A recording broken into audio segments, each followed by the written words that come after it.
پرانے دوستوں سے ملاقات اور پرانے دوستوں سے رابطہ رکھنا اور پھر ان سے وقتاً فوقتاً ملنا، اس کے تعلق سے اگر آپ ناظرین کو کچھ اپنی کیفیت سے آگاہ کریں۔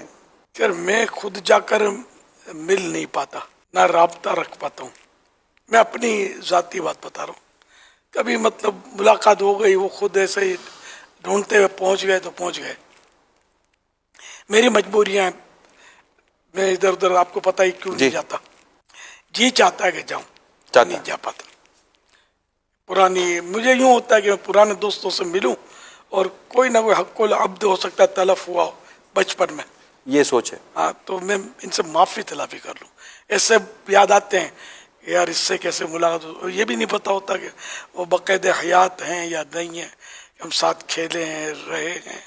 آنا جانا ہوا ہے تو کچھ نہ کچھ ذرا کہ ہو ہی جاتا ہے انسان کا۔ آپ کو یاد ہوگا سکندر آتے تھے، میرے پرانے دوست آتے تھے، دوستوں کو لے کر کچھ عرصے تک آئے، اب وہ نظر نہیں ہے بہت سال سے۔ ان کو میں نے باقاعدہ وہ تو ترکیب بنائی تھی،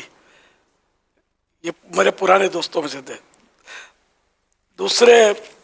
پرانے دوستوں کا ان کو میں نے نمائندہ بنایا تھا، کافی سال ہو گئے اس کو، اور میں نے کوئی یاد پڑتا تحریر بھیجی تھی، ڈائری بھیجی تھی ان کے ساتھ کہ ہم پرانے دوست ہیں کر کے، اور سب کے نام بھی لیے ہوئے کہ یار میرے پرانے دوستوں کو ڈھونڈو اور تم یار ان سے سائن کراؤ اس پر کہ الیاس قادری، میں نے جو بھی آپ کی کوئی حق تلفی کی ہو وغیرہ وصول کر لو یا معاف کر دو وغیرہ کوئی عبارت بنائی تھی، اور وہ ڈائری کبھی کبھی نظر بھی آتی تھی، ہو سکتا ہے اب بھی کہیں نظر آ جائے، تو میں نے سائنیں کروائی تھی عیسائی بھائیوں سے، میرے پرانے دوستوں سے۔ نابالغی کے دور میں اگر خدا نہ خواستہ ایسی کوئی چیز ہو جاتی ہے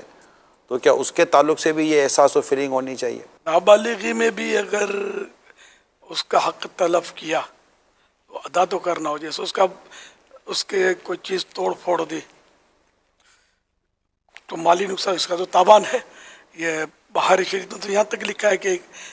ایک دن کا بچہ بھی کروٹ لے اور گلدستہ گر جائے ٹوٹ جائے تو اس کے پیسوں سے تاوان دیا جائے گا کسی اور کے گھر میں۔ ظاہر ہے کسی کا بھی نقصان یہ کر دے جو اس کا ذاتی چیز نہ ہو، دوسرے کی ہو، تو یعنی وہی حق تلفی ہوئی، تو اس کا تاوان یعنی اس کا تاوان بنے کہ ایسی ہی چیز دی جائے یا اس کی قیمت ادا کی جائے۔ ایک دن کے بچے کو بھی حق العبد کی تو کا مطالبہ ہے۔ تو جتنے بھی اس وقت آپ کو بڑے دیکھ اور سن رہے ہیں، انہوں نے اگر کوئی اپنی زندگی کا اتنا بڑا پیریڈ گزار لیا ہے تو کئی ملک میں ہے، کئی امیر ہو گئے تو کوئی غریب ہو گئے، تو کئی علاقہ بدل گیا، شہر بدل گیا، ملک بدل گیا، حالات بدل گئے، کوئی غریب ہو گیا ہے، کوئی امیر ہو گیا ہے، کوئی پڑھا لکھا ہو گیا، کوئی غیر پڑھا لکھا ہے۔ اگر ان میں سے کوئی آپ کو دیکھ اور سن رہا ہے تو آپ انہیں کیا کہیں گے کہ وہ کیا ڈھونڈے اپنے دوستوں کو؟ ان لوگوں کے لیے ڈھونڈنا مشکل نہیں ہوتا، عام طور پہ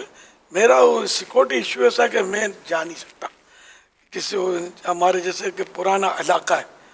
اس میں تو میں کیسے جاؤں یار، اب کوئی لاؤ لشکر لے کر کسی کے گھر پہ ملنے جاؤں گا، اچانک بچپن کے دوست وہ گھبرا جائے گا کہ ہوا کیا، اور پہچاننے سے انکار کرے گا تو پھر اور مشکل کھڑی ہو جائے گی۔